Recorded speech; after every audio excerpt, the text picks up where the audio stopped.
On this podcast, we talk about the books, both old and new, that are worth putting on your to-be-read list. Tuesday's episodes are spoiler-free, so have no fear. And if you've already read this one, want to hear the ending, or have questions you want to discuss, let's talk Thursdays, where there will obviously be spoilers.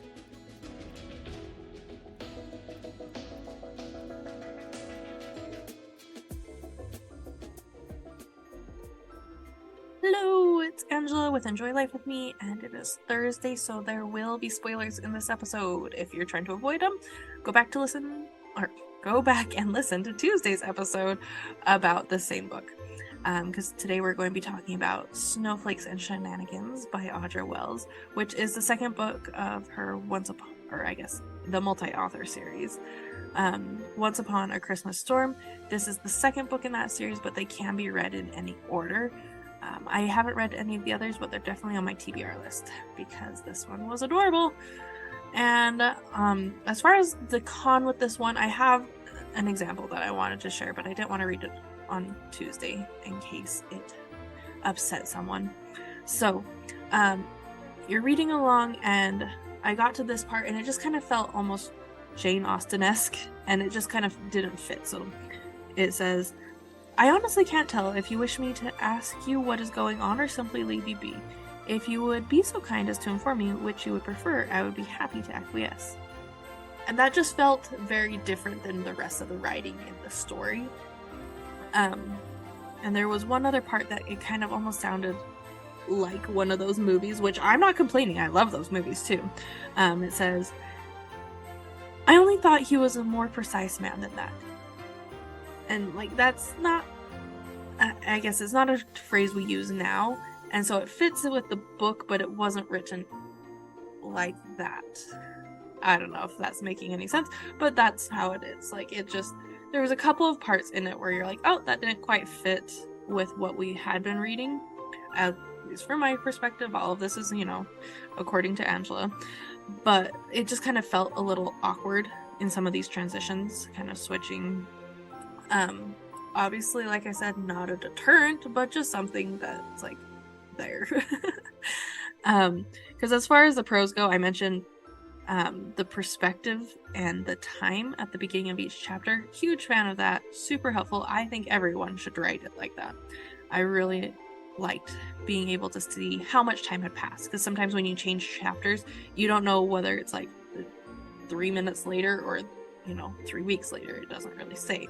You just have to figure it out due to context, and this way it just tells you, so you're able to focus on the book and not trying to figure out the timeline in the head. So obviously, huge fan of that. Everyone should get on board with this. And this book was really cute, watching Owen kind of realize that she's no longer just his friend's little sister. And it starts right at the beginning with her jumping on that horse without a side saddle, and her maid freaking out. That was kind of funny. I mean, what maid acts like that? I haven't ever seen a maid like that. And I've seen some of these books that have some pretty good relationships with them, and none of them have ever chastised them for riding astride on a horse. Anyways, that was kind of funny.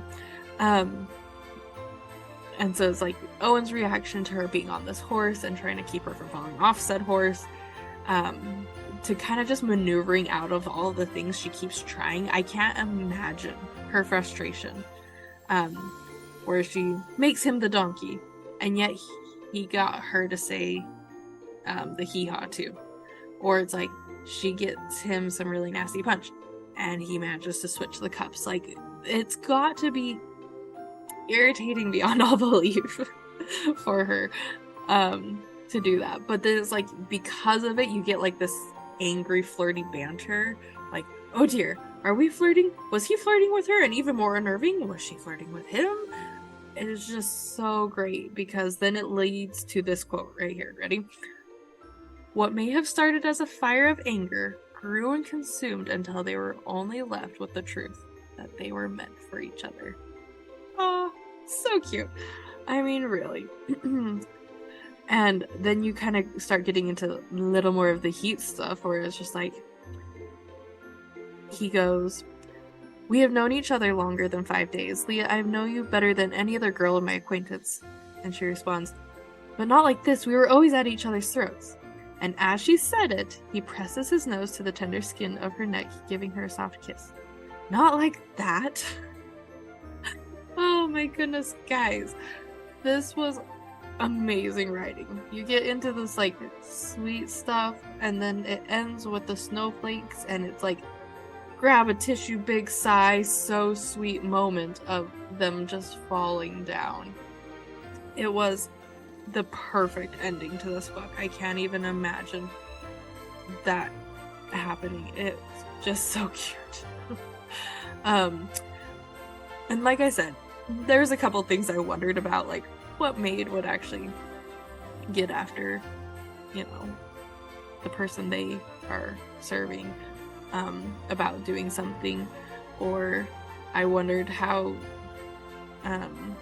Jonas feels about his friend, you know, dating his sister, and different things. Like, there's just different aspects like that I've wondered about with this one, because at the beginning, now tell me what you think of this. At the beginning, Leah's waiting for the carriage to get ready so she can go to her friend's house, and Jonas is like, "Oh, you can make it, you know, kind of, if you hurry you can make it." But then they start kind of fighting, and he yells as she walks out the door, "You're gonna get stuck." And I'm like, was he trying to be a supportive brother at the beginning? And then after they fought, he was, you know, just being obnoxious. Like, that seems like a legitimate sibling thing to do. Or was he trying to, like, irritate her so she would leave, knowing that Owen was on his way and he was going to be the one to rescue her, and he was trying to set them up? Like, which way do you think it is? That's what I'm curious about. So if you'll jump over to Instagram, I'm Enjoy Life with Me, all one word, .Angela, and I would love to hear what you think, whether Jonas was trying to set him up or if they were just fighting like siblings. And you got to tell me if you think the snowflake scene was as cute as I did, because I thought it was perfect. I actually read that section 3 times. The night I finished it, like, I went back and reread it, and then the next day I read it again. It was just too cute, guys. It just was fantastic. So, again, Instagram was enjoylifewithme.angela. I'd love to hear your thoughts on this, and I will be back next Tuesday with another awesome book. Have a great weekend, guys. Bye.